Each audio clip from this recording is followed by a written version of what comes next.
Oui, je comprends. C'est la première. Robert? Okay. Maintenant, juste pour que je sache, quand je veux changer de slide, je demande de le changer. C'est pas moi qui va le contrôler, c'est ça? Exact. C'est moi, ou bien je peux vous donner le contrôle, par exemple. Ça, je peux faire. Ah, si vous pouvez. Oui.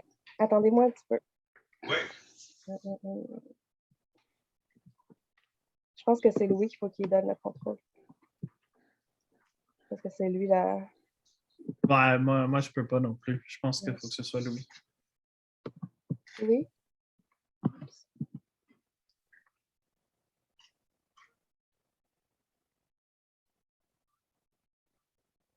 Sinon, c'est pas grave, mais. Ben, sinon, on peut commencer comme ça. Ouais. Je vais écrire à Louis, et quand Louis va le voir, on pourra le changer pour que ça passe. Passer le contrôle. Quand vous voulez changer d'écran, juste dites-moi next au prochain. OK, c'est beau. Donc, cette magnifique photo-là a été prise par Louise, mon épouse, et ça, c'était de mes clowns qui avaient été livrés à une animalerie qui se promenait déjà dans l'anémone qui était là. Donc, je n'avais pas mentionné ça la première fois. Donc, si vous voulez avancer au prochain, et puis, donc, c'était un petit bonsoir avec un sourire que je voulais dire à tout le monde. Mais oui, on ne parlera pas de requin, on va parler de la prochaine. Si vous voulez faire la prochaine. OK, de construire son propre filtre à gouttes et encore à la prochaine, comme j'aime mentionner, pas cher. Donc, quand allez-y à la prochaine aussi. Donc, quand j'ai commencé à faire les recherches pour la présentation, comme j'ai mentionné tantôt, c'est que j'ai trouvé qu'il y avait plusieurs noms pour cette filtration à gouttes. Une décante, filtre ruissellement, à pluie, humide, semi-humide, humide et sèche, puis évidemment le terme en anglais wet and dry. Donc, vous pouvez continuer. Donc, évidemment, je vais référer à les différents termes à différentes situations. Et puis, ce système de filtration-là a pour but de purifier les effluents de l'aquarium. Ça traite l'ammoniac et le nitrite. Et une chose très, très importante, c'est qu'elle augmente la teneur d'oxygène dissous dans l'eau. Et puis, ça a été démontré très bénéfique en eau douce aussi pour les maintien et reproduction des cyclides et aussi particulièrement les discus. Comme j'ai mentionné tantôt, j'avais un ami qui essayait de faire l'élevage des discus sur la rive sud et puis il m'avait appelé pour me demander de l'aider à monter un système et ça avait été un bon succès. Donc, j'étais bien content de voir que ça fonctionnait très, très bien en eau douce aussi. Donc, peut-être que ça peut vous intéresser plus pour ceux de vous qui ne sont pas vraiment intéressés en eau salée. Si vous voulez aller à la prochaine, s'il vous plaît. Donc, le principe, c'est qu'on circule l'eau à travers un milieu qui abrite des bactéries nitrifiantes vivantes. Et pour ce faire, il faut créer un milieu idéal pour ces bactéries-là parce qu'ils ont besoin d'oxygène pour non seulement subsister, mais se reproduire et profiter. Vous pouvez aller au prochain. Donc, ça peut aussi contenir des bactéries dénitrifiantes et on va voir un peu plus tard comment on peut faire ça. Donc, allez-y. Donc, le système de filtration à gouttes, c'est une tour de filtration, j'appelle ça, et ça est une décante ou bac collecteur. La prochaine. Donc, les bacs collecteurs sont normalement placés sous l'aquarium et ils sont utilisés pour contenir la tour elle-même de filtration que je vais vous montrer dans un instant, la pompe de retour d'eau et tout autre équipement Aussi, on peut cultiver des algues et des plantes telles que des mangroves, si vous avez déjà vu ça. Et puis, ce sont tous des plantes qui vont agir comme dénitrifiants. Next. Donc, la structure, comme j'ai mentionné, c'est une tour à hauteur et l'eau est acheminée et elle chute à travers une filtration mécanique tout d'abord qui retient les déchets solides pour ne pas contaminer le milieu aérobie. Et ensuite, l'eau sous forme de pluie. Et là, j'en mets des mots parce que l'idée, c'est qu'elle s'écoule, elle s'égoutte, elle se divise, elle se fracasse à travers toute cette zone aérobie. Et puis, en faisant ça, elle ramasse de plus en plus d'oxygène à chaque fois qu'elle frappe un des objets qu'on utilise dans le milieu aérobie. Et puis, ça profite aux bactéries. Et puis, évidemment, on retourne l'eau à l'aquarium par une pompe. Next. La prochaine? Oui, OK. Donc, dans le passé, tout ce qu'on connaissait, c'était filtrer nos aquariums, filtrer nos aquariums avec des filtres sous gravier. Et puis, j'ai eu beaucoup d'expérience parce que mes premiers 16 ans de garder des aquariums d'eau salée, c'était tout le temps avec des filtres sous gravier. Ça allait très, très bien jusqu'à quand que le gravier de corail soit qu'il s'encrassait ou encore il se calcifiait. Il y a comme des dépôts de calcium qui se développent et ça endurcit le sable de corail et éventuellement l'eau ne passe plus et dans ce temps-là, les poissons sont stressés, ils développent des maladies et j'ai eu des pertes, beaucoup de pertes même, jusqu'à quand que j'ai appris le système. On peut aller à la prochaine. Donc, en 1986, M. George Smith a vraiment révolutionné le monde de l'aquariophilie, surtout en eau de mer, évidemment. Il a produit des articles dans une revue qui n'existe plus aujourd'hui, qui s'appelait Freshwater and Marine Aquariums. Et puis, George Smith n'était pas le premier. Il y avait au moins 2 autres auteurs qui avaient parlé d'un système de filtre à gouttes, mais il n'y avait personne qui l'avait expliqué d'une façon que les communs mortels comme moi pouvaient comprendre, ou encore c'était très laborieux, c'était très difficile. George Smith a miniaturisé la méthode. Et lui, d'ailleurs, c'était quelqu'un qui avait travaillé dans les usines de traitement d'eau usée. Et puis, il a adapté ça pour pouvoir s'en servir dans les aquariums. Vous pouvez aller au prochain. Et puis, il a décrit comment l'usage d'eau oxygénée encourage la reproduction des bactéries qui se nourrissent de ces effluents qui sortent de nos aquariums et purifient l'eau, ce faisant. Donc, c'était la naissance des bacs de décantation. Vous pouvez aller à la prochaine. Mais vraiment, quand on parle de bassins de décantation, ça, c'est les vrais bassins de décantation. Moi, vous savez, ma carrière de courtier d'assurance, j'ai spécialisé dans le domaine de pâte et papier. Et j'en ai assuré et j'en ai vu des bassins de décantation plus que je peux me rappeler même. Et puis, vous donner une idée, je vais essayer de... Est-ce que vous voyez mon curseur? Non, on ne voit pas ton curseur, malheureusement. Vous ne voyez pas mon curseur, hein? Non. OK. Donc, le bassin du milieu, si vous remarquez, il a l'air inerte. C'est comme si l'eau ne bougeait pas du tout. Et puis, la raison de ce premier bassin, c'est que l'eau, on va dire, la plus sale, arrive là par... Vous voyez dans le centre de ce bassin-là, il y a comme un objet dans le centre. Bon, ça, c'est le tuyau d'où arrive l'eau. Et l'eau se déverse dans ce bassin-là, et je ne peux pas vous montrer, mais sur les côtés du rond du bassin, il y a vraiment un jour entre l'eau et le mur extérieur. Bon, c'est ça exactement.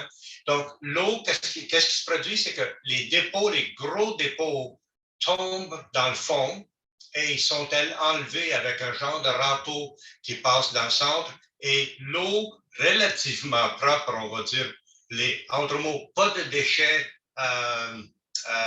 solides, mais les déchets liquides débordent tout le tour et ils s'en vont au premier bassin ici à droite.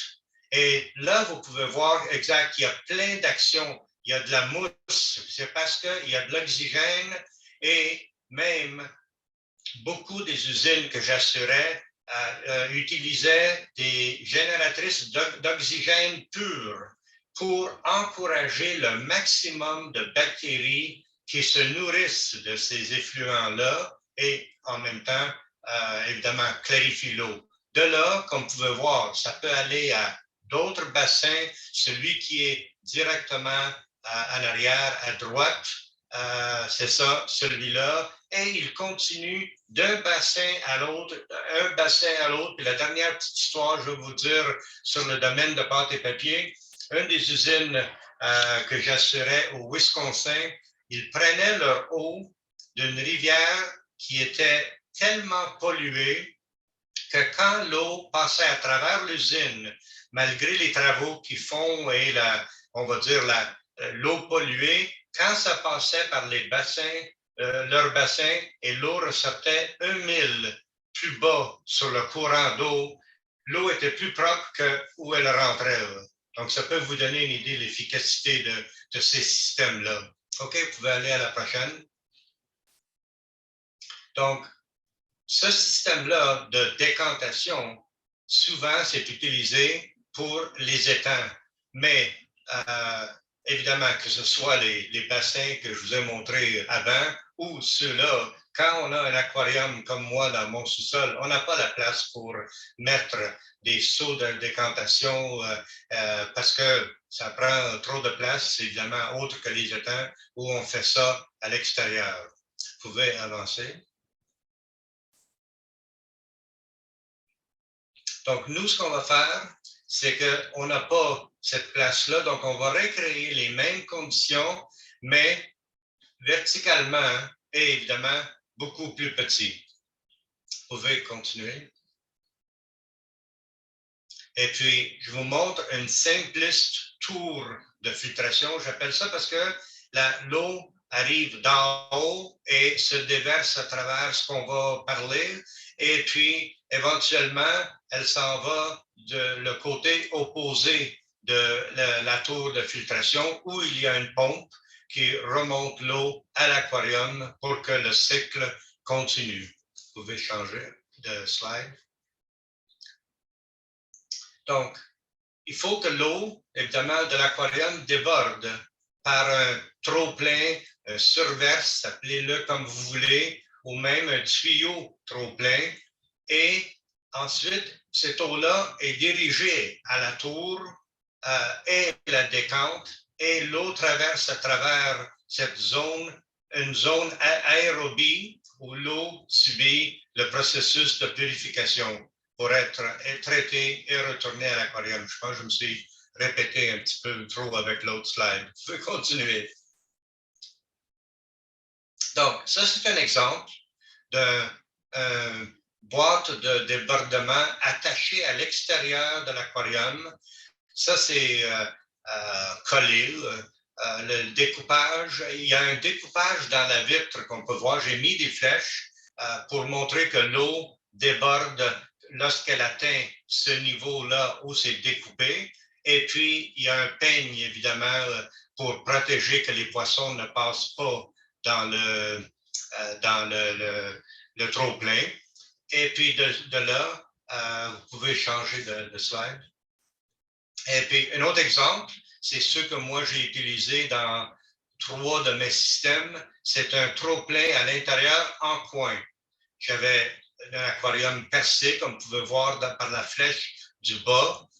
où l'eau se déverse vers la tour de filtration et puis le niveau de la vitre en coin, évidemment, est plus basse que le niveau de l'eau à l'intérieur pour être sûr que même si le niveau monte, il n'y a pas un débordement de l'aquarium. OK, la prochaine. Il y a aussi les boîtes de débordement en acrylique. Au lieu d'être comme celle qu'on a vue tantôt attachée à l'aquarium, elle peut être complètement attachée comme en selle. Si vous regardez, il y a une boîte en noir avec un siphon U ou J des fois qui amène l'eau de l'intérieur de l'aquarium vers le drain qu'on peut voir ici où il y a l'éponge ce côté ici. Vous pouvez aller au prochain. Ici, vous pouvez voir, elle est pas, il y a un peu de sel qu'on peut voir facilement. Et puis, on voit un de ces trop-pleins acryliques à cheval en fonctionnement, c'est que l'eau, justement, à la droite rentre. Encore une fois, ces trop-pleins aussi ont un peigne pour empêcher que les poissons passent dedans. Et avec le siphon, amène l'eau à l'extérieur. Donc, à ce moment-là, on n'a pas besoin d'avoir un aquarium percé. On peut aussi utiliser un trop-plein en acrylique comme ça sans avoir à percer l'aquarium. Le prochain.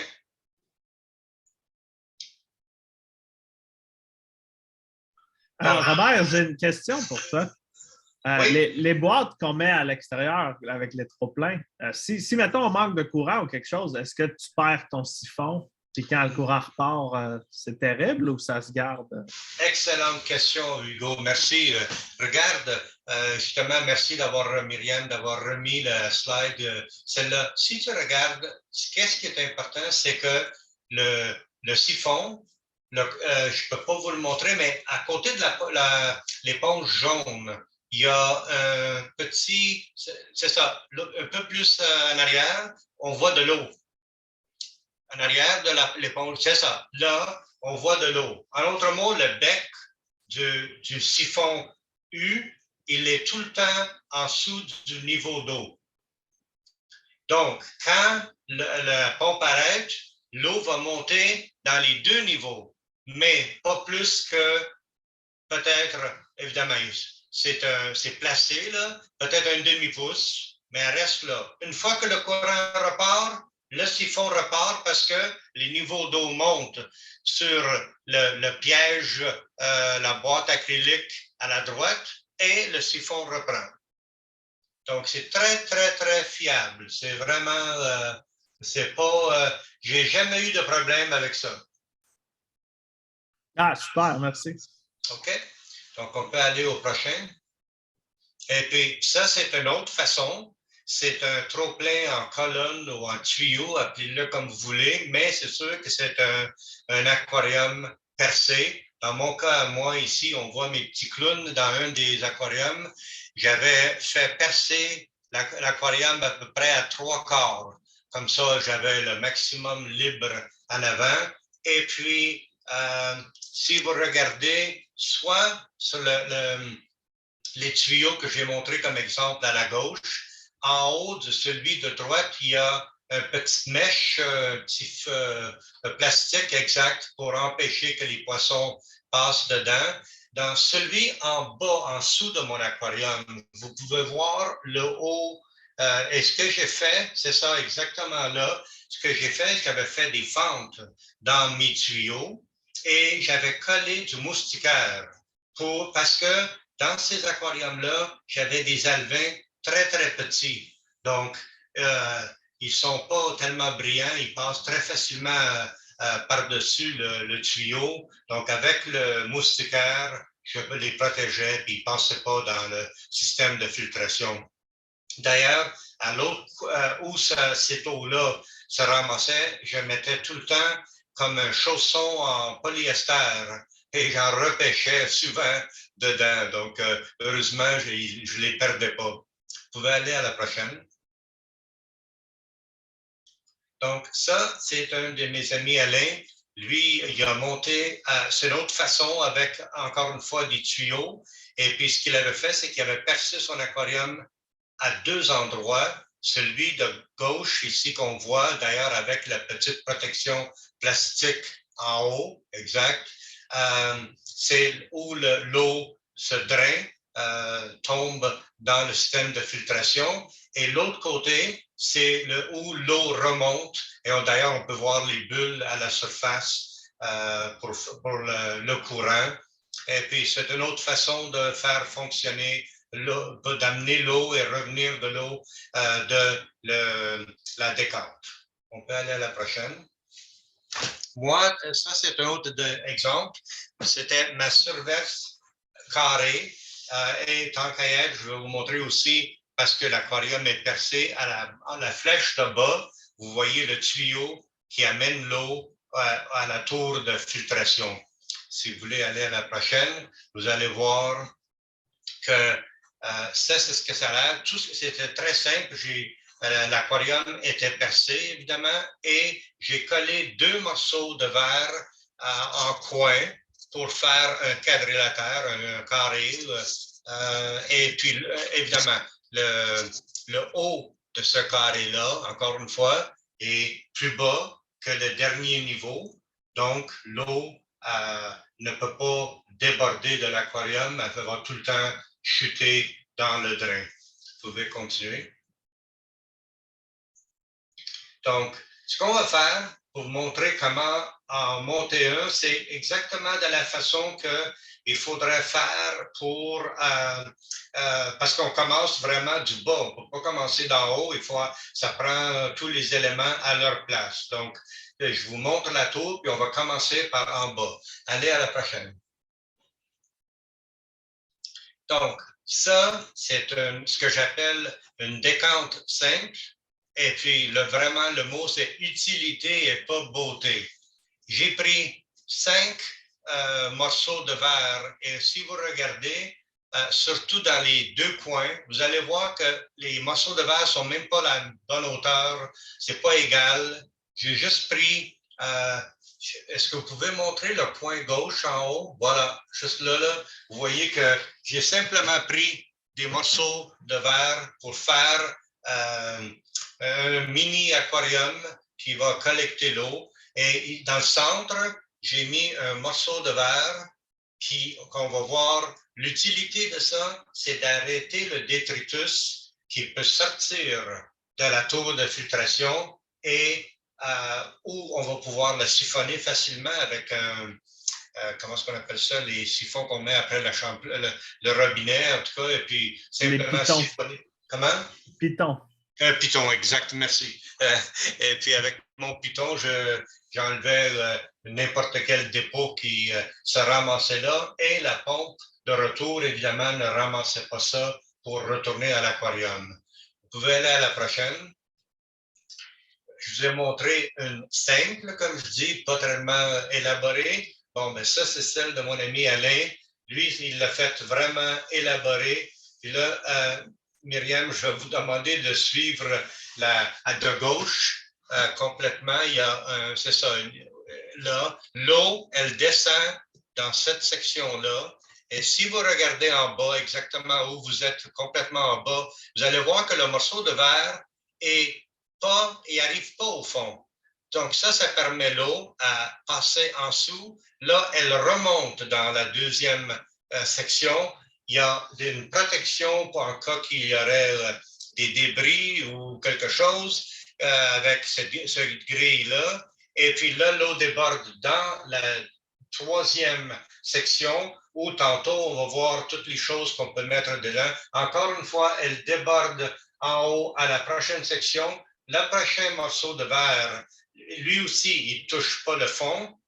Et dans l'avant-dernière section, où justement, vous voyez le curseur présentement, Alain, il met, lui, chauffe-eau et n'importe quoi d'autre qu'il veut mettre de plus petite taille. Dans le dernier compartiment, c'est là qu'il y a sa pompe de retour d'eau à l'aquarium.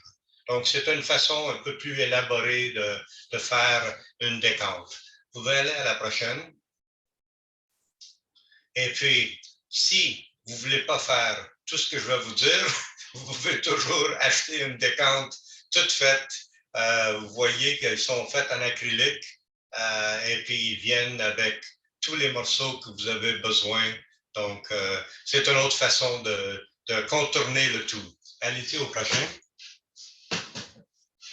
Donc, la photo à gauche, malheureusement, n'a pas sorti tellement bien. Ce que je voulais vous montrer, c'est la compagnie, je pense, General Electric, qui faisait ce produit originalement.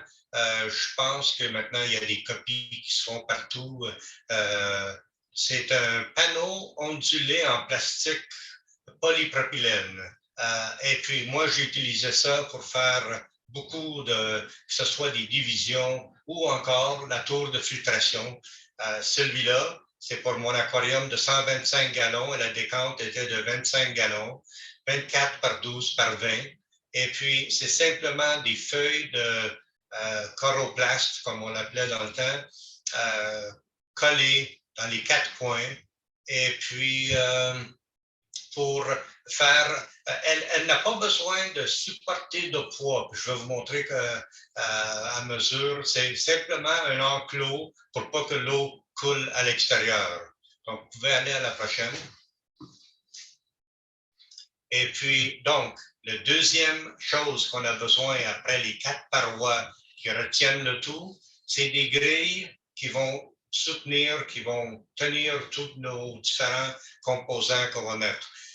Ici, au numéro 2, c'est la première grille. C'est des panneaux de plafond lumineux suspendus là, qui sont très pratiques en aquarium. Ils sont inertes. On n'a jamais entendu d'un problème avec. Ça se coupe très facilement. D'ailleurs, moi, avec un tournevis, je passe simplement à la bonne mesure. Je frappe les petits carreaux de haut en bas et puis c'est coupé en dedans de 2 secondes. On peut le découper en n'importe quel format et c'est disponible partout. Et le premier en haut, lui, il va soutenir la filtration mécanique. Donc, on peut aller à la prochaine.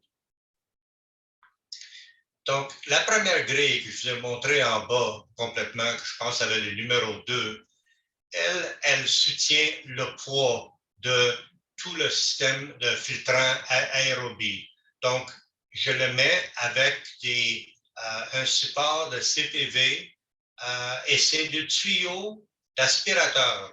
Je ne prends pas le gros tuyau 80, je pense que c'est simplement des tuyaux qui ne sont pas chers. Je pense que ça coûte à peu près 7 $ pour des longueurs de 4 pieds là, et ça prend seulement à peu près 3 pouces, 4 pouces de hauteur. Et pour pas que ça glisse, comme vous pouvez voir, j'ai mis un tie wrap simplement pour le retenir en place dans les 4 coins. Et si c'est trop lourd, j'en mets un dans le milieu en plus. Vous pouvez aller à la prochaine. Donc, je parlais de soutenir le poids. La masse filtrante biologique, qui est le milieu aérobie, ça, c'est les maisons que les bactéries ont besoin à s'attacher après pour pouvoir se nourrir de l'eau et l'oxygène qui va se fracasser sur les différents produits. Il y en a tellement que j'en ai mis quelques-uns.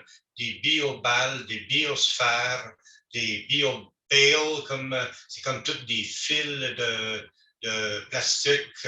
Il y a des roues, comme on peut voir à la droite.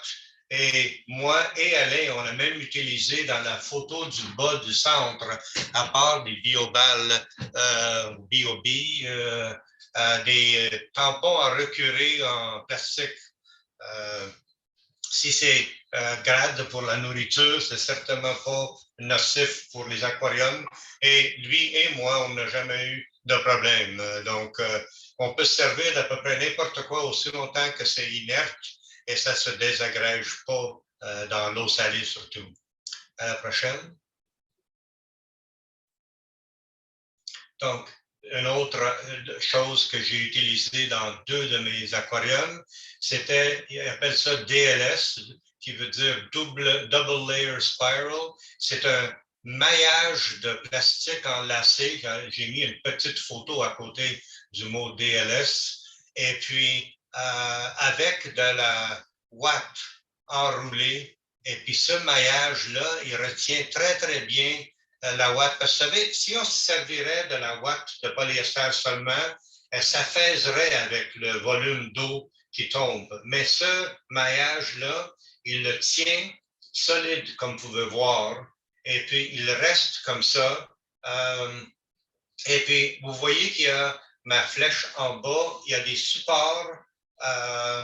J'ai mis des supports qui s'étendent jusqu'à la hauteur de le milieu aérobie.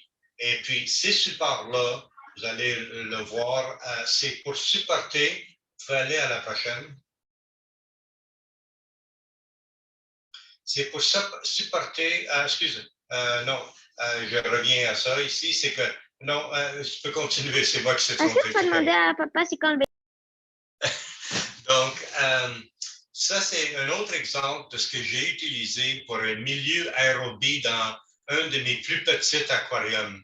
Il me restait tous des morceaux de ce panneau de plastique ondulé.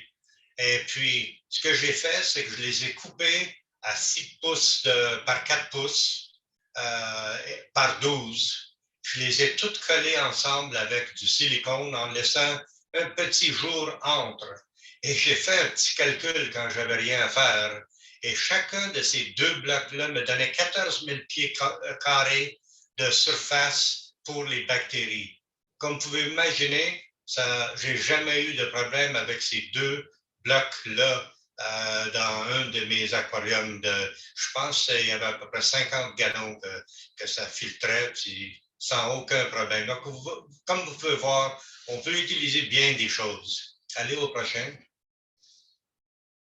Et puis ici, je pense dans une de mes conférences, j'avais mentionné que autrefois, avant qu'on fasse l'extension de notre maison, j'avais des arbres fruitiers et j'avais des filets de nylon pour protéger les fruits contre les oiseaux. Bon, ben, je l'avais mis dedans dans un de mes aquariums. Et puis là, ici, vous pouvez voir ce que ça avait l'air. Et puis, j'ai jamais eu de problème avec.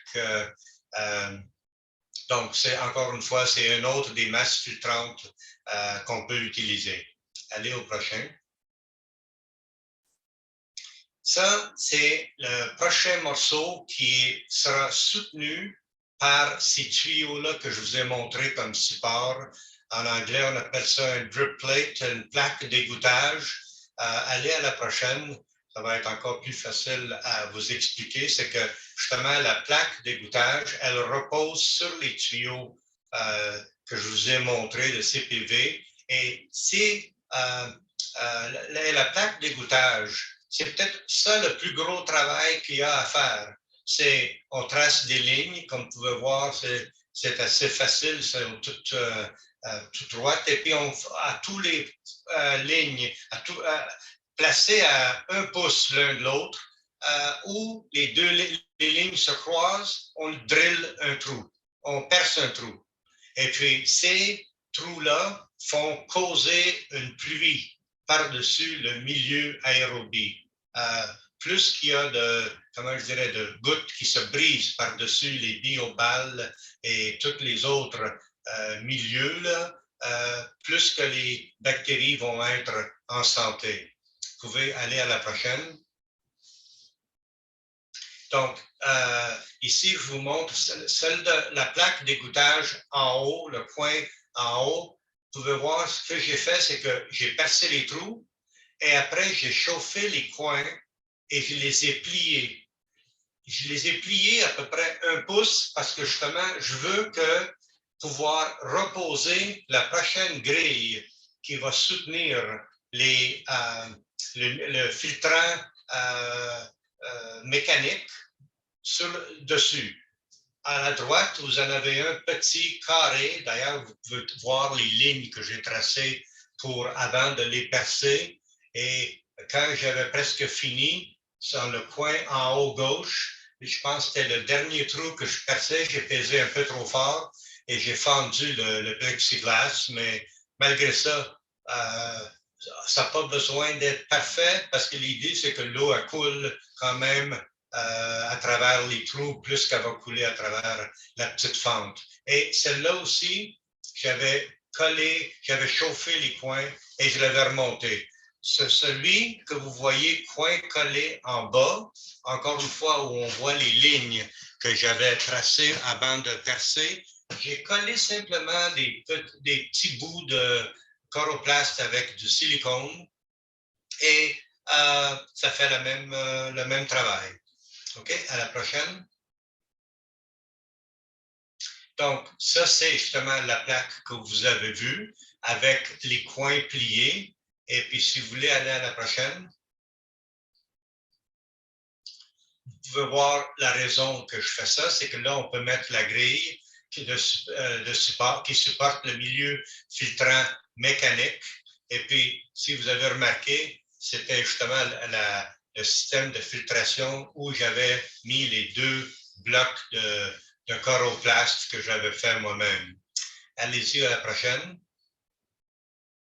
Donc, la prochaine, n'oubliez pas qu'on monte de bas vers le haut. Donc, on a commencé avec la grille qui supporte le milieu filtrant en bas, qui reposait sur les tuyaux de CPV. Après ça, on a monté à la deuxième grille de support et là, on est rendu au filtre mécanique, un feutre de polyester. C'est pas mal plus épais, ça retient encore plus. Donc, vous pouvez aller au prochain. Et la première couche, c'est un molleton de couette ouaté en polyester. Vous pouvez le voir plus ou moins vers où il y a la flèche, sinon il y en a en haut. La raison pourquoi vous voyez un morceau en haut enroulé, c'est que mon tuyau qui amenait l'eau, il y a des fois que ça éclaboussait, donc je l'ai entouré de justement le ouaté. Comme ça empêchait un spray d'eau salée. Vous pouvez aller au prochain. Ici, ça c'est mon ami Jeff Turner. Lui et moi, quand Hugo, tu mentionnais qui était dans les premiers à élever des clowns, lui, il a pris le chemin le plus facile. Il a acheté dans les années 90 une compagnie qui faisait l'élevage et il était un des fondateurs de Oceans Reef and Aquarium, qui aujourd'hui est peut-être sinon le plus gros éleveur de toutes sortes de poissons d'eau salée en Amérique du Nord. Maintenant, lui, il a quitté le domaine et aujourd'hui, il monte des aquariums. Vous savez, comme le programme de télévision Tanked, ben lui, il fait des aquariums semblables. Et ça, ici, c'était à son bureau. Quand on est allé, il était en train de monter un aquarium de 5000 gallons. Et puis, malheureusement, il n'y avait rien dans l'aquarium autre que de l'eau sale quand on est allé. Donc, je n'ai pas pris de photo, mais j'ai pris celle-là de l'Internet. Et puis, si vous voulez aller au prochain. Ça, c'est une de ces deux décantes pour son aquarium de 5000 gallons. C'est un décante de 10 pieds de long et puis 3 mètres, là, à peu près 3 mètres. Et on peut voir où l'eau rentre dans le centre où il y a les deux gros tuyaux qui a comme de la broue parce que l'eau, il était en train de nettoyer des roches qui avaient été mises pour éventuellement être le support pour tous les autres coraux qu'il allait mettre dedans. Vous pouvez aller à la prochaine. Et puis, ce que je voulais vous montrer, c'est que lui, justement, sa décante, ça a été, comme je vous ai montré tantôt, c'est le verre au bout a été coupé à un niveau plus bas et aussi low-tech que moi, il utilise lui aussi la ouate de polyester pour capter les débris. Puis vous pouvez voir où il y a justement la section un peu plus brun que lui, on a juste à simplement soit laver la ouate sous l'eau bien vite et la remettre, ou encore on la jette puis on la remplace. Mais c'est très, très efficace pour la première couche pour enlever le débris le plus gros. Vous pouvez aller au prochain. Et aussi low-tech que l'autre était, ça, c'est très haut-tech. Au lieu d'avoir mon feutre de polyester que je vous ai montré tantôt, lui, étant donné qu'il est non seulement propriétaire de cette compagnie-là, mais il distribue bien des produits d'eau salée. Vous pouvez voir, regardez le débit d'eau dans le centre, le volume d'eau qui sort de cette feuille de polyester-là qui est beaucoup plus mince que celle que moi j'utilise, mais évidemment, elle a une rotation, il y a un moteur à gauche qui tourne ce rouleau de feutre un peu à la fois. Je ne me rappelle pas combien de pieds qu'il y a après, mais une fois que c'est ça, une fois que ce rouleau-là est vidé, il change simplement le rouleau. C'est un peu plus dispendieux qu'acheter du feutre de polyester et le laver. Donc, OK, vous pouvez aller au prochain. Et puis, sa compagnie à lui, peut-être qu'il y en a que vous qui connaissent les produits comme ChemiPure, et puis il élève des méduses, des jellyfish, et puis il vend vous pouvez acheter un aquarium avec des méduses déjà dedans, avec toutes les instructions, puis il vous guide comment faire. C'est une excellente compagnie qui l'a montée. OK, prochain.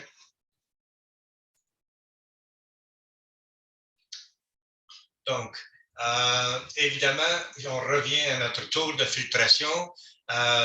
Pour un petit résumé, c'est que les deux feutres de polyester, les deux polyesters filtrent les déchets solides, et puis l'eau qui s'égoutte, la filtration biologique, les bactéries vont se nourrir de cette eau sale, si je peux dire, et puis c'est là que la filtration biologique se fait. Vous pouvez continuer au prochain. Donc, on accomplit à ce moment-là partiellement le cycle de l'azote. Parce que, comme j'ai mentionné tantôt, on transforme les substances toxiques d'ammoniac et nitrite en matière nutritive, moins toxique par ces organismes vivants. Vous pouvez continuer. Je vais vous montrer des exemples de tours de filtration. Allez-y. J'ai une question, Robert. Oui. Tantôt, tu as parlé de genre de système de pluie sur un rack. À quoi sert exactement la pluie? J'ai pas bien compris le principe de la pluie. La pluie, c'est pour que les gouttes d'eau se divisent le plus possible en frappant chacune des bioballes et tout le milieu que j'ai montré, les biosphères et tout ça. Là. Imaginez-vous à chaque fois que il y a comme des petites tiges sur ces balles-là. Bon, ben, à chaque fois que ça frappe une tige, ça frappe une autre, ça frappe une autre, ça ramasse de l'oxygène. Plus qu'il y a d'oxygène, plus que les bactéries nitrifiantes en profitent. OK, merci. OK. Donc, ici, comme je disais dans les exemples, le plus vite fait que vous pouvez utiliser en dedans de 24 heures, c'est vous prenez simplement une feuille de le plastique ondulé en polypropylène et puis vous mettez une règle, si vous voulez montrer un coin, n'importe lequel, c'est ça, et puis vous mettez une règle, une verge à la longueur que vous voulez, vous mesurez comme ça, ici c'était 12 par 12 par 12, j'ai simplement mis une règle et j'ai plié le feuille de plastique le long des lignes, c'est ça, et j'ai fait ça dans les 3 coins et dans le dernier coin à la droite complètement, j'ai simplement redoublé. On peut voir juste à peine le redoublage et avec une pince de chaque bout. J'ai mis du silicone, j'ai mis une pince à chaque bout. Le lendemain, il était sec et prêt à être utilisé. Il y a une fente que je vous montre avec la flèche. Encore une fois, c'est pour que l'eau s'égoutte, c'est ça, en direction de le fameux petit morceau de verre, de vitre que je vous ai montré aussi en bas, où le détritus peut s'accumuler et se faire retenir. OK? J'espère que je l'ai bien expliqué. C'est pas, Hugo, c'est pas facile quand on ne contrôle pas notre présentation. Non, c'est différent. Hein? Ben, c'est une bonne pratique. Ça va être une prochaine fois, c'est ça. OK, on peut changer de slide. OK, donc, ben, c'est ça. Je pense que je l'ai mentionné, c'était la séparation de verre pour arrêter le détritus. OK, on continue. J'essaie de suivre votre idée le plus possible. Je comprends. Donc, ça, c'est simplement un autre exemple de fameux plaque d'égouttage qui repose sur les 4 tuyaux de CPV pour justement être surélevé et pour que les gouttes tombent à travers le milieu filtrant. OK, prochain. Donc, je vous ai montré un avec le genre de plastique ondulé. Ça, c'était un de mes systèmes. J'ai pris simplement 4 morceaux de verre et puis, encore une fois, il n'y a pas de poids dessus. C'est parce que le poids est soutenu par, si vous voulez montrer en bas de la page, on peut voir un des tuyaux en CPV qui soutient, c'est ça, exactement là. OK, donc, le poids, il est sur la grille et sur les tuyaux et non pas sur les côtés. Les côtés, c'est simplement pour retenir le tout et l'eau. Donc, on ne peut pas le voir, mais le morceau complètement à gauche qui fait face au restant de la décante, lui, il a été coupé aussi plus haut, comme ça l'eau peut passer en dessous vers la pompe qui est située de l'autre côté. OK? Vous pouvez aller au prochain. Ça, c'est un exemple que je voulais vous montrer à quel point on peut faire un tour de filtration de n'importe quoi. Mon ami Alain, il avait acheté un genre de petite étagère pour serrer des objets. Je pense qu'il y a des tiroirs dans ça. Et puis oui, on peut le voir qui dépasse à la gauche. Si on voit juste, c'est ça, on peut voir les petits poignées de plastique qui dépassaient. Et tout ce qu'il a fait, c'est qu'il a fait un trou en haut, comme vous pouvez voir. En fait, 2 trous parce que lui, il y avait 2 tuyaux de descente. Et il a mis le premier compartiment, on peut voir clairement la ouate, le deuxième aussi. Et puis, il a mis des bioballes, des tampons à reculer, puis je ne me rappelle même pas ce qu'il y a dans le prochain, pour faire un tour de filtration qui a fonctionné très, très bien pour un aquarium de, je pense que c'était 75 gallons. Et puis ici, vous voyez qu'il a, au lieu de se faire une décante en verre, il a acheté 2, j'appelle ça des Rubbermaid, mais en tout cas des contenants exacts en plastique. Et puis, étant donné qu'il voulait avoir un plus gros volume d'eau, il en a mis 2. Ça, il faut faire attention quand on en met 2 comme ça, parce qu'il faut être sûr qu'il n'y a pas de possible déversement dans un qui est plus petit, qui pourrait déborder. Mais il avait très bien organisé son système. Et puis, vous pouvez voir les 2 décantes, comme ça donne un plus gros volume d'eau qui rajoute à l'aquarium. OK, on peut aller au prochain. Donc, C'est ça. Donc, j'ai les BOB et les tampons à reculer. On peut continuer à la prochaine. Et puis, ça, c'était la pompe de retour d'eau. Tantôt, quand je vais vous mentionner dans un résumé les choses qu'on a besoin, vous voyez que le tuyau en vinyle flexible, ça va vous en prendre pour monter de la pompe de retour à l'aquarium. OK, on peut continuer. Ça, je vous montre les deux exemples aussi d'autres formes de tuyaux flexibles que vous pourriez avoir besoin.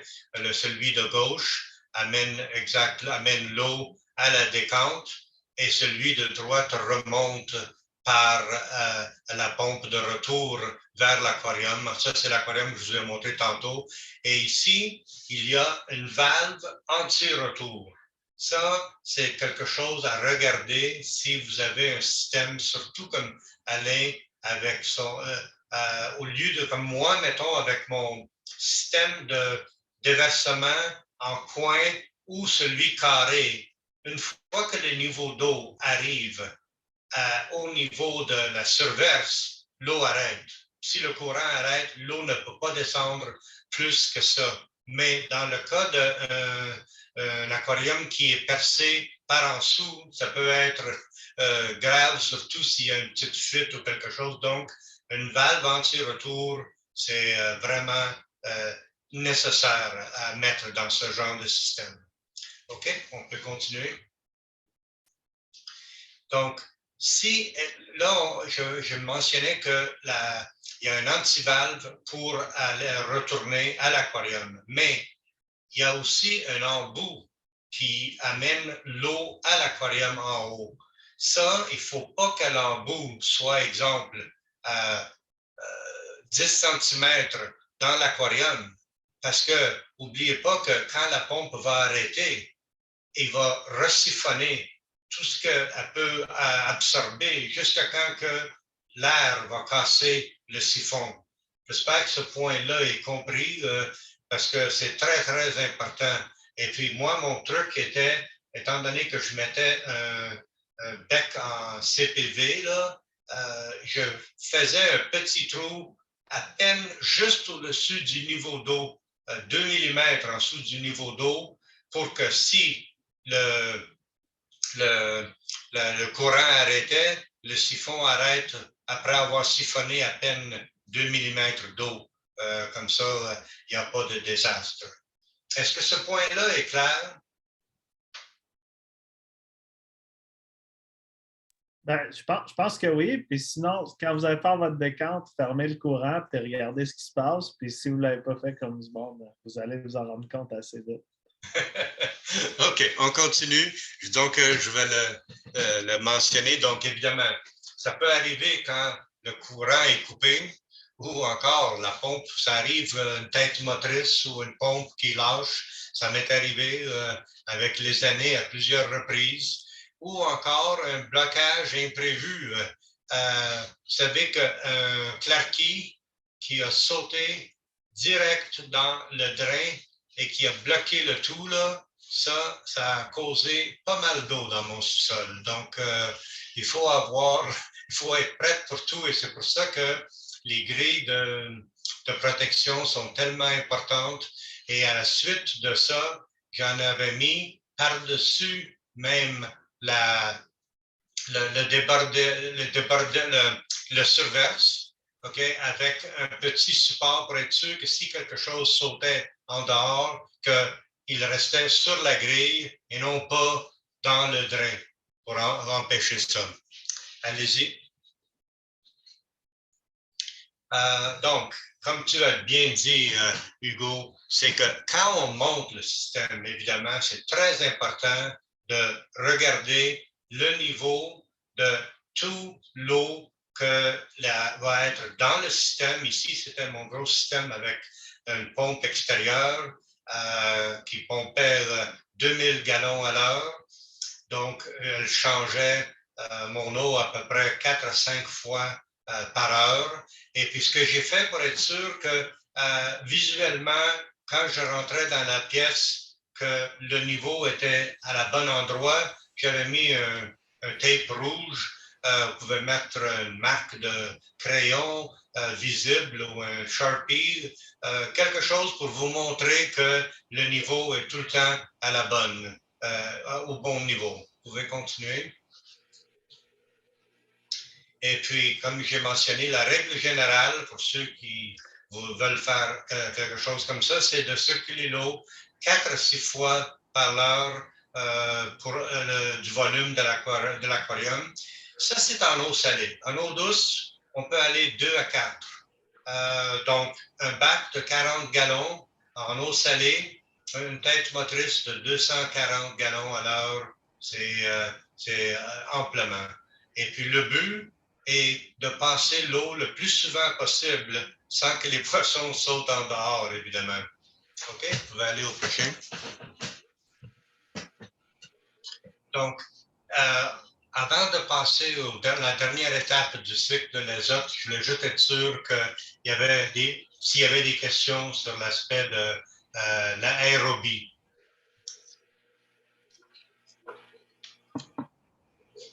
Alors, si vous avez des questions, jamais vous pouvez ouvrir votre micro, les poser directement. Sinon, écrivez-les dans le chat, puis je vais les poser pour vous.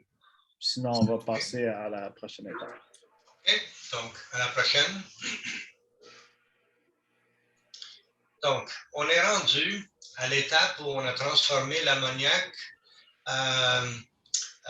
et le nitrite, mais ce qu'on fait maintenant, c'est que le produit final de ces conversions-là, c'est qu'on accumule du nitrate. Et puis, en eau douce, ça a tout le temps été facile d'éliminer le nitrate parce que les plantes ont tout le temps été très facilement disponibles et puis ça ne prend pas nécessairement des lumières assez spéciales pour faire pousser la plupart des plantes et les plantes, évidemment, sont excellentes pour absorber le nitrate. À la prochaine. Donc, en eau salée, avant, c'était pas mal plus difficile. Mais aujourd'hui, avec ce qu'on a appris, c'est vraiment aussi facile à éliminer le nitrate. Donc, vous pouvez changer. On a 3 options. Créer un milieu anoxique, utiliser, comme on a bien mentionné, des algues et des plantes, mais dans l'eau salée, on a besoin d'un peu plus de lumière que possiblement en eau douce. Et évidemment, avoir une décante appropriée qui peut accommoder les algues et les plantes.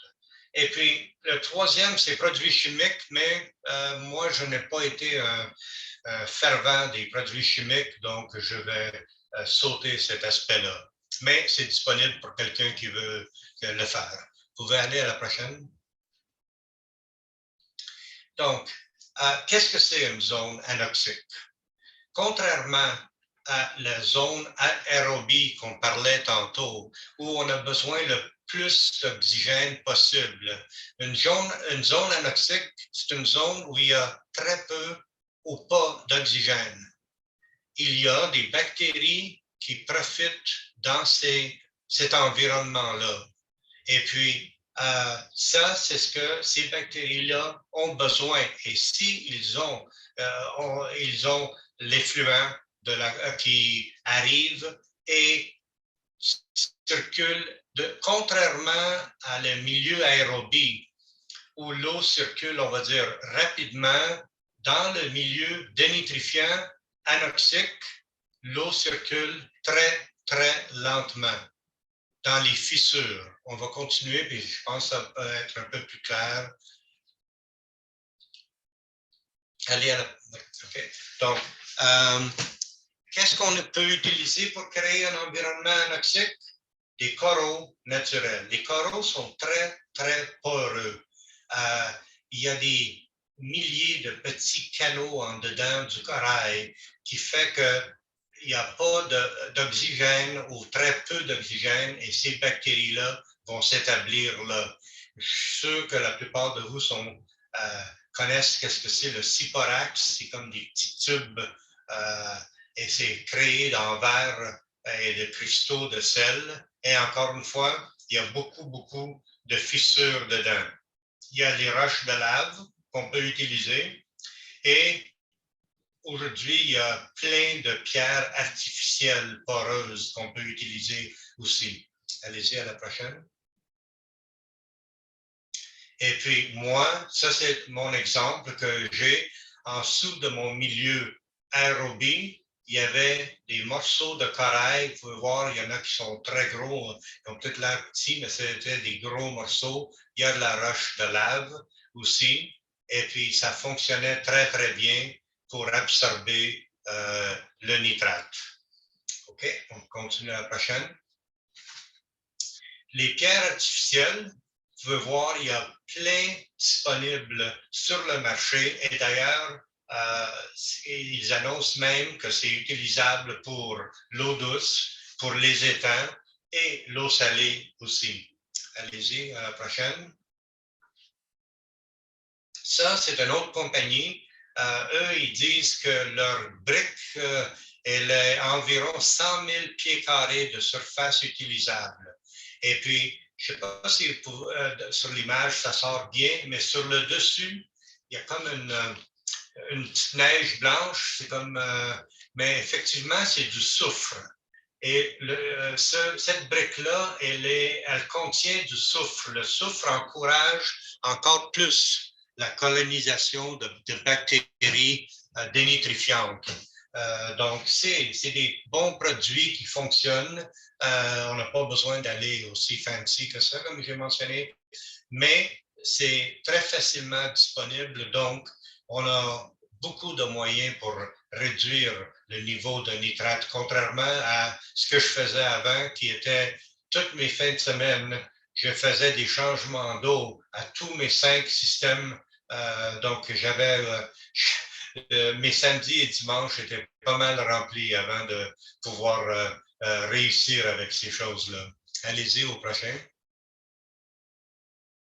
Donc, des algues, on peut utiliser des colerpas. Les colerpes sont un peu plus difficiles, ils ont besoin un peu plus de lumière et il y a des fois un risque avec certaines algues qu'ils crashent, comme on dit, ils perdent tout d'un coup toute leur couleur, mais le problème avec ça, c'est qu'ils relâchent aussi tout ce qu'ils ont absorbé. Donc, d'un coup, vous pouvez avoir une montée de nitrate très élevé s'il y a un crash. Ça, c'est si les conditions ne sont pas parfaites. Allez au prochain. D'ailleurs, j'utilisais ici, on voit 3 sortes de colerpes. Il y a la Mexicana, presque dans le centre, qu'on peut voir qui est comme toute dentelée. Il y a ceux en feuilles, la colerpe prolifera, et il y avait une sorte que je ne connais même pas le nom à droite, en bas complètement, avec mésalvin en 1987 et 88 que j'utilisais ça. C'est ça. OK, vous allez à la prochaine. C'est sûr que la découverte il y a quelques années de la meilleure algue, elle prend moins de lumière, elle est la plus fiable, elle s'étend comme une mauvaise herbe, la Chytomorpha ou la Chytomorpha, comment vous voulez le prononcer. En anglais, ils appellent ça des spaghetti algae aussi. C'est une excellente algue qui absorbe beaucoup le nitrate. Vous pouvez aller à la prochaine. Et puis ici, je ramène le décompte de Alain. Vous pouvez voir qu'il y en avait mis cette algue-là dans le centre. Et d'ailleurs, il y avait des roches aussi de corail. Et puis, par après, cette algue-là s'était étendue mur à mur dans sa décompte. OK, on continue. Ici, malheureusement, c'est une vidéo, mais qui ne fonctionnera pas avec ce que vous voyez. Ce sont des mycides, des petits organismes de genre crevettes qui s'étaient développés dans l'aquarium d'Alain. Allez au prochain.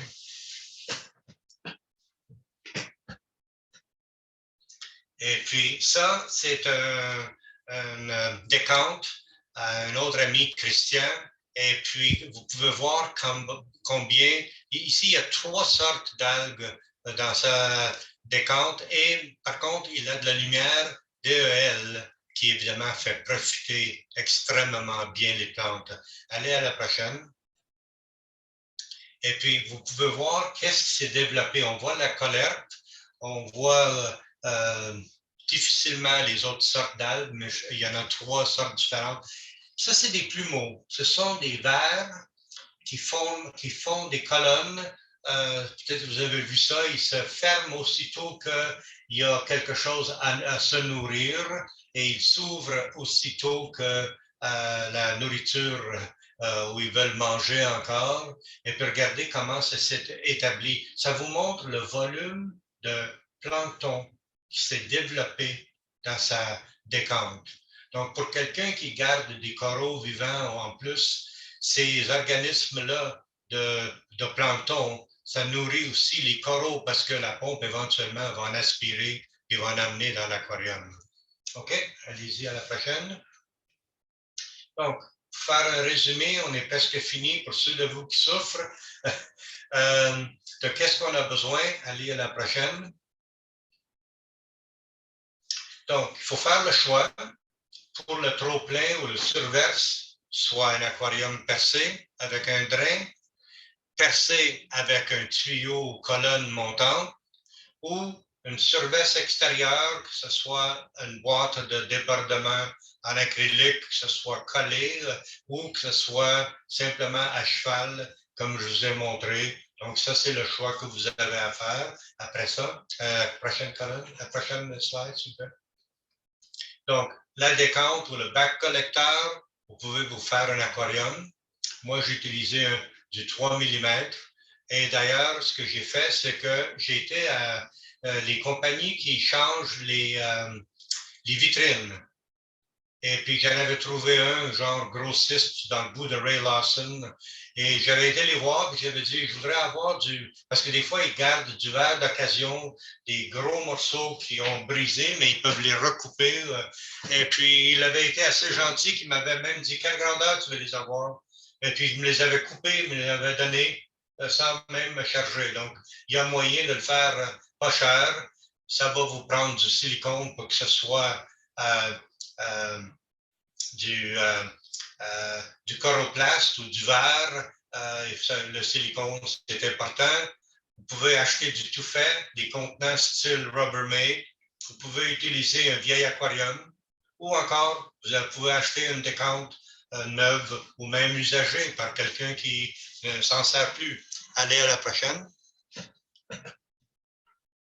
Donc, le panneau ondulé, c'est ça, j'ai mentionné déjà avec soit les coins collés ou les coins pliés en verre ou même en plexiglas. Moi, je n'ai jamais eu bien du succès à coller des morceaux ou des contenants de plexiglas, donc je ne me suis jamais essayé. Je sais qu'il y en a qui réussissent bien, mais c'est une autre alternative que vous avez. OK, on continue. Donc, la ouate de polyester comme filtrant mécanique pour enlever les plus gros dépôts. Prochaine. Le feutre de polyester. Là, dans un sens, je descends du premier au deuxième ici. OK. Prochain. Le support de CPV que j'utilise pour les aspirateurs centrales. On peut les avoir presque n'importe où, n'importe quelle grosse quincaillerie. OK, le prochain. Les grilles, les panneaux de plafond lumineux, même chose. Et le moustiquaire, on peut les avoir très facilement dans n'importe quelle grandeur. OK, c'est pas tellement cher. Le prochain.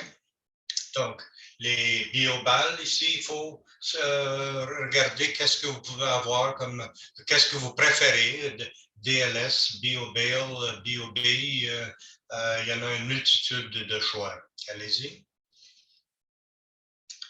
Et puis, pour le milieu anaérobie ou anox, le coraux, le siporax, les roches de lave, les pierres artificielles, comme on a vu, et n'importe quel matériau inerte à grande surface. OK?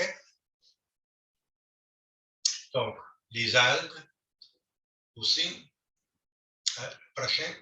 Et puis, finalement, une pompe pour le retour d'eau, que ce soit des têtes motrices ou une pompe à la bonne taille, les tuyaux rigides et flexibles, et évidemment, si le besoin est là, des valves pour peut-être diriger le flot d'eau ou des valves anti-retour.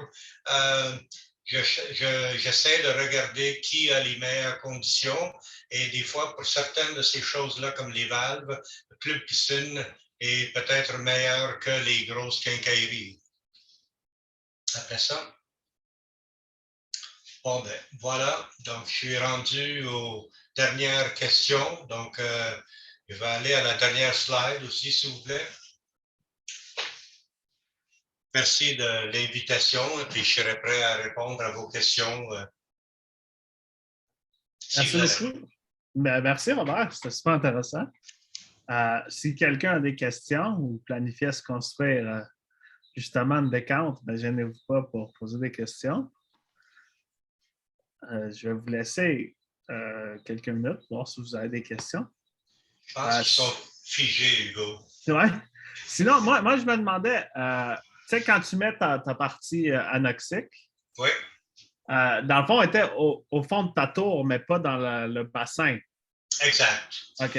Parce que tu pouvais l'enlever, siphonner en dessous, puis replacer ta tour. C'est ça. C'est ça. Tu peux la mettre sous l'eau aussi, comme Alain, dans son cas à lui. Tu sais, le fer anoxique. Moi, quand je l'ai fait, c'est comme, comment je dirais, une deuxième pensée. Par après, je dis, ah, j'aurais pu faire ça. Ben là, c'est fait.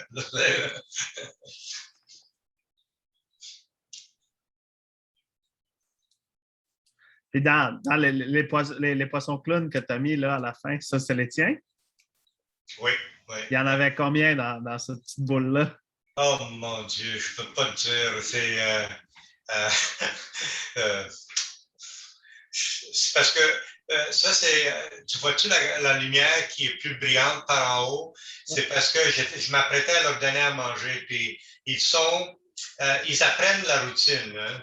Et puis quand l'heure arrive, ils se placent tout en dessous. Puis c'était comme une colonne de clowns qui attendent pour la nourriture à venir. Donc, si celui-là, peut-être qu'à ce moment-là, il y avait 4 à 600, quelque chose comme ça. Là. Donc, ça, c'était un des petits aquariums. Dans la plus grosse, il y en avait des fois plus que ça. C'était une belle production. Oui. Moi, j'aurais une question.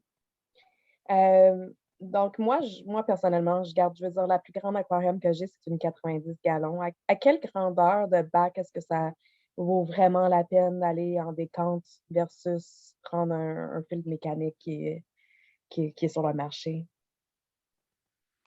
Filtre mécanique. Ah, OK, comme, mettons, des canisses? Oui, comme un canister. OK.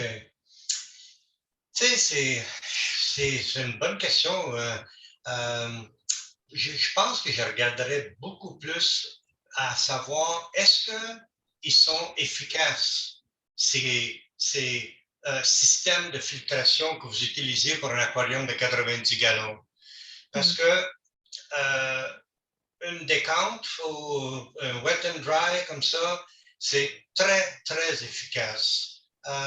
Même si c'est comment je dirais, une décompte, un tour de 24 par 12 par 24 pouces de haut, je pense que ce serait plus efficace que des canisses. Et si quelque chose, moins d'entretien. C'était justement ma prochaine question. Par exemple, des canisters, pour les laver au mois, 2 mois à peu près, ça, une décompte, à quelle fréquence est-ce que vous lavez les médias, les éponges, tout ça? Ben, c'est ça. C'est que tout dépend de. Quand je vous ai montré l'aquarium de Jeff Turner, vous voyez que la ouate a commencé à être brune. Elle avait ramassé pas mal de dépôts. Bon, ben là, moi, ça, ce serait le temps où je le prendrais et je le laverais. Si l'aquarium est très, très propre, tu sais, c'est difficile à répondre parce que si l'aquarium est très propre, la ouate, elle ne salit pas beaucoup. Mais s'il y a beaucoup de dépôts, elle va ramasser et là, il va falloir le nettoyer. Moi, je peux vous dire que peut-être une fois par semaine, je lavais la ouate. Et si je me tannais, je le jetais et je mettais un nouveau morceau parce qu'après tout, c'est pas bien cher la ouate de polyester. Puis les médias eux-mêmes, par la suite, On ne change jamais ça. Non, les changer, non, mais les rincer, est-ce que non, ben non, au contraire, si on les rince, on va tuer les bactéries qui sont dessus. Mais je veux dire, pas rincer à l'eau du robinet, mais rincer avec de l'eau de l'aquarium, mettons. Non, pas Même besoin. Pas okay. besoin.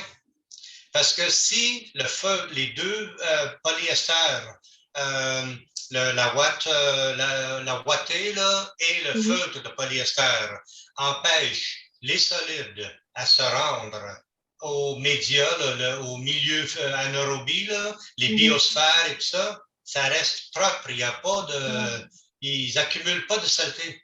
OK, intéressant. Et puis si ils accumulent des petits dépôts et les gouttes d'eau les frappent, vous allez le retrouver, le détritus, en bas. Comme, vous savez, quand je vous ai montré le morceau de verre pour empêcher, vous allez le voir là, le dépôt. Et là, je pense que je siphonnais ça peut-être une fois par 3 mois. Ah, c'est pas beaucoup. C'est ça. Est-ce que c'est de l'eau salée ou est-ce que c'est de l'eau douce? C'est de l'eau douce. OK.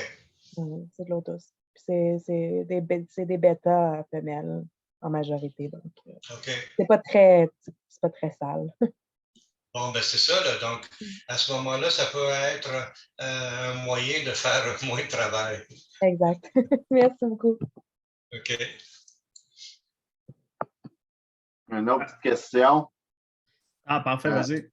Oui, avec la décante, ça fait qu'on fait moins de changements d'eau aussi? Absolument, absolument. Si l'eau se maintient, si le pH, les readings d'ammoniac, nitrate sont bons, on n'a pas besoin de faire autant de changements que quand l'eau est attaquée. Tu sais, donc, moi, c'était ma façon d'avoir sauvé pas mal de travail. OK, merci. Parce que comme je dis, avant ça, je faisais des changements d'eau là, presque tous les fins de semaine, à tous les aquariums, parce que c'est la seule façon. Vous savez, quand il y a un gros volume de poissons, le nitrate, il monte très, très rapidement.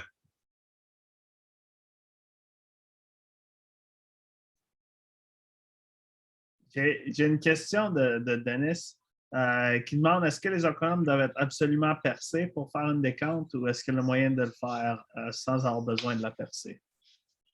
Oui, comme j'ai montré, il y a simplement les boîtes, comment est-ce qu'on appelle ça, là, les boîtes qu'on met à cheval, une boîte à l'intérieur, une boîte à l'extérieur, avec le drain à l'extérieur. D'ailleurs, j'ai montré une photo tantôt de ça. Donc, on n'a pas besoin d'avoir un aquarium percé. On peut mettre simplement une boîte là, qui collecte l'eau et qui envoie l'eau à l'extérieur avec le siphon U ou le siphon G, là, dépendant lequel que c'est.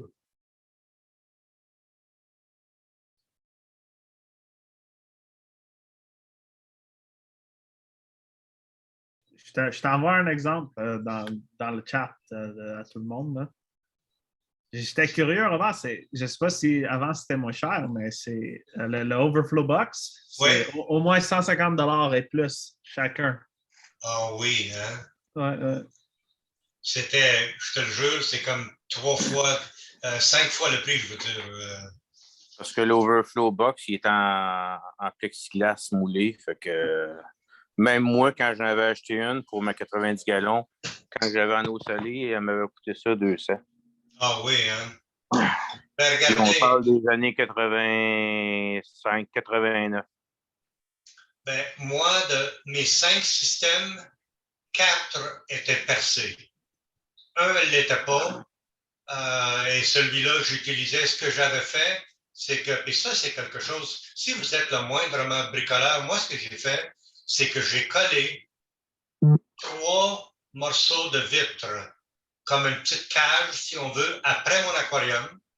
Et là, j'ai mis un fond en coroplast, avec le plastique ondulé.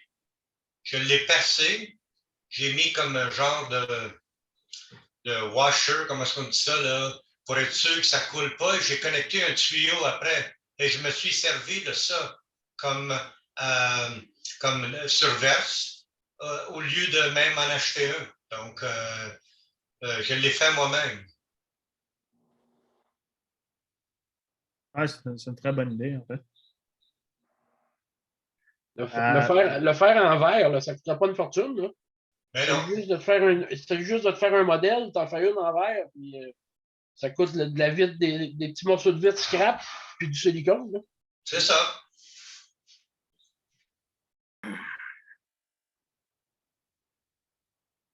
Est-ce qu'on a d'autres questions? Sinon, Moi j'en aurais une, ben mais oui, vas-y. c'est on the side à cause que je vois les poissons clowns. Vu que vous faisiez la reproduction, j'ai été voir un éleveur, puis dernière nouvelle, ça a l'air que quand il éclot, il faut être nourri aux 4 heures, genre au microplancton puis autres micro-organismes. Est-ce que c'est bien ça? Ah, c'est définitivement ça. C'est Fait que que c'est genre 4 heures, minuit. Fait que c'est une job 24 sur 24. disons qu'il y a moyen quand même de les garder nourris sans être là pour les nourrir aux 4 heures. Moi, je suis de ceux qui... ce que je faisais, c'est que je mettais du plancton dans l'aquarium avec les alevins et je rajoutais de l'eau verte. De l'eau verte, c'est de l'algue liquide. Et puis, à ce moment-là, le plancton peut continuer à se nourrir pour être sûr qu'il soit bien stocké, bien rempli d'algues, parce que c'est l'algue qui leur donne les oméga 3 qu'on veut qu'ils aient comme nutrition. Et puis, en même temps, ils se reproduisent très facilement, le plancton. Donc, s'ils ont de la nourriture, non seulement, comment je dirais, ils sont bien nourris, mais ils sont aussi en mode de reproduction, donc les alevins en manquent pas. Parce qu'oubliez pas que moi, quand je faisais ça, je travaillais. Donc, oui, à 6 heures le matin, j'étais debout et je remplissais les bacs où il y avait mes alevins d'un gros volume de plancton et de l'algue. Et là, je partais travailler. Quand je revenais à 5 heures, 6 heures le soir, souvent, ça arrivait qu'il restait presque rien dans l'aquarium. Et là, c'était le temps de prendre mes seaux où je gardais mon plancton et je rajoutais et je les nourrissais. Donc, ils mangeaient ce qu'il y avait dans l'aquarium jusqu'à qu'il n'y en avait plus. C'est sûr que si tu es là à plein temps et tu peux leur donner aux 4 heures, c'est bien, mais moi, j'avais un travail à plein temps à part d'élever des plumes. Excellent. Merci. OK. Si on n'a pas d'autres questions pour l'instant, Louis, si tu es prêt, on pourrait faire les tirages. Puis Robert, tu es le bienvenu de rester un peu